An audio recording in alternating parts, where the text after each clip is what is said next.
नमस्कार. आज 27 फेब्रुवारी मराठी राज्यभाषा दिन. मराठी भाषेला अभिजात भाषेचा दर्जा मिळालेला आहे. विद्यार्थ्यांचे मराठी भाषेप्रती आणि माणसे मराठी माणसाप्रती प्रेम वाढावे यासाठी आम्ही एक छोटासा प्रयत्न केला. आपल्या स्कूलमध्ये प्रत्येक विद्यार्थ्याला त्याच्या वाढदिवसानिमित्त एक पुस्तक भेट दिले जाते. त्या पुस्तकातून विद्यार्थ्यांचा व्यक्तिपरिचय होतो.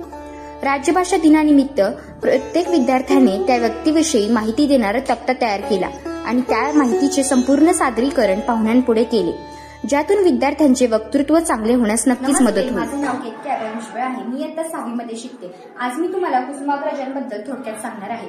विष्णू वामन शिरवाडकर यांचा जन्म 27 फेब्रुवारी 1912 पुणे येथे झाला.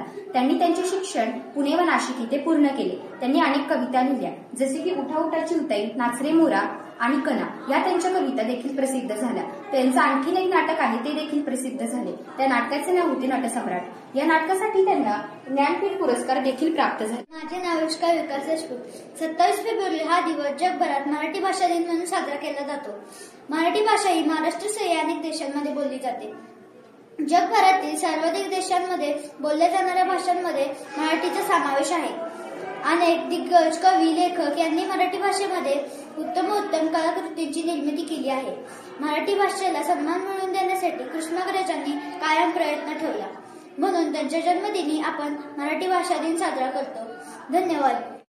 मी स्वराली राहुल इनामदार, इयत्ता 6वी स्मृतीमध्ये शिकत आहे.